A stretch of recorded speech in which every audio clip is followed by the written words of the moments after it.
तो इस छोटे से वीडियो में हम पूरे 12 के 12 शेड्यूल को अच्छे से याद करने वाले हैं with the help of trick.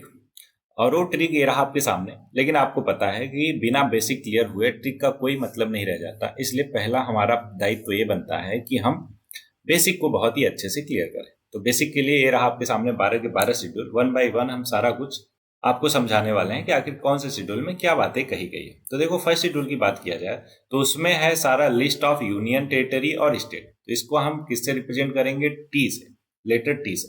Second schedule में आपको मिल जाएगा provision of president, governor, speaker, deputy speaker, किसका? लोकसभा, राज्यसभा, साथ में जितने भी स्टेट लेजिस्लेचर हैं सबके, ये सारा कुछ आराम से आप पढ़ लेना। तो इसको हम रिप्रेजेंट करेंगे ई से। क्यों? क्योंकि इमोलेट्स ये बताता है ना, एमोलूमेंट्स। इन सबके इमोलूमेंट्स या फिर सैलरी जो है सेकेंड शेड्यूल में लिखा गया, तो उसको ई से रिप्रेजेंट करेंगे। ई का मतलब इमोलूमेंट्स। तीसरा है थर्ड शेड्यूल में आपको मिलेगा forms of oath and affirmation, तो इसलिए इसको ए से एफर्मेशन से ध्यान में रखेंगे। चौथा शेड्यूल है हमारा provision related to allocation of seats in council of state, मतलब राज्यसभा, तो इसलिए इसको आर से रिप्रेजेंट करेंगे। आर का मतलब राज्यसभा।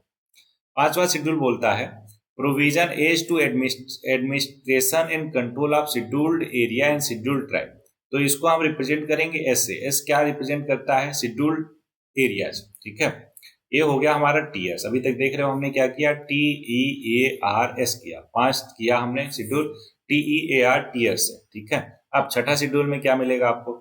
यहाँ पे मिलेगा आपको provision as to administer tribal area, जो कि 4 स्टेट में है। क्या? तामेमी। इसको कैसे याद रखोगे? तामेमी। तामेमी मतलब क्या हुआ? त्रिपुरा, आसाम, मेघालय, मिजोरम। ठीक है, अब इसको अपने ट्रिक के हिसाब से कैसे रखेंगे? ये है अदर बैकवर्ड एरिया, इसलिए ओ का मतलब अदर बैकवर्ड एरिया।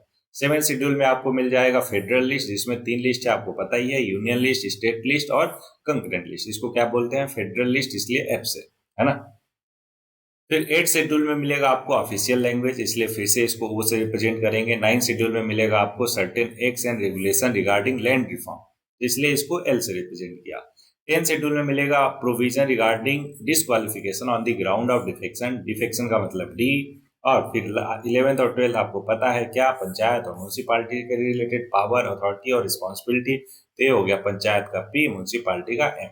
अब इन सबको जरा कंबाइन करो तो आपको पता चलेगा कि सर आपने स्टार्टिंग में लिखा T E A R S. Revise भी करते हुए चलते हैं। टेरिटरी, इमोलूमेंट्स या फिर सैलरी। ए का मतलब एफर्मेशन, ओथ्स।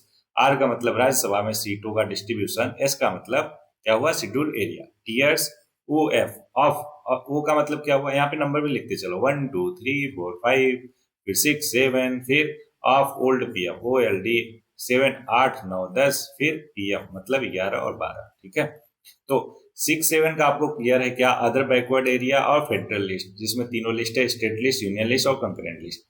फिर ऑफिशियल लैंग्वेज 8वां हो गया। लैंड रिफॉर्म 9th हो गया। डिफेक्शन से रिलेटेड जो प्रोविजन है 10th शेड्यूल में। फिर 11th हो गया पंचायत से रिलेटेड और 12th हो गया म्यूनसिपालिटी से। बोलो एकदम क्लियर हुआ क्या?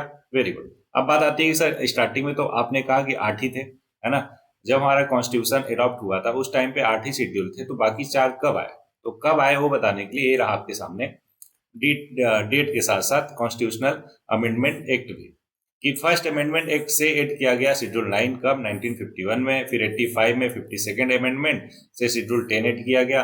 शेड्यूल 11 और 12 की बात करें तो 73rd and 74th amendment act of 1992 से ऐड किया गया। बोलो अभी एकदम अच्छे से क्लियर हो गया क्या? Very good. अच्छा, एक इंपॉर्टेंट चीज कि अभी तक अगर आपने इस चैनल को चेकआउट नहीं किया है, नए हो इस चैनल पे, तो बिल्कुल चेकआउट करो। ये आपको पूरा का पूरा PYQ जितने भी पूछे गए हैं आज तक 1993 से 2024 तक, ना केवल सिविल सर्विसेज एग्जाम के बल्कि CDS और CAPF एग्जाम के भी आपको बेहतरीन ढंग से पूरे एनालाइज के साथ इस चैनल पे मिल जाएंगे, तो उनको चेकआउट करना बिल्कुल ना भूलें।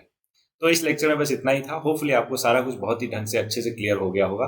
क्या? कि टीएस ऑफ ओल्ड PM की हेल्प से हमने कैसे मास्टर किया सारे के सारे 12 शेड्यूल विद बेसिक्स। ओके, चलो इन्हीं शब्दों के साथ इस लेक्चर में इतना ही। मिलते हैं किसी नए लेक्चर में, तब तक के लिए पढ़ते रहिए, आगे बढ़ते रहिए।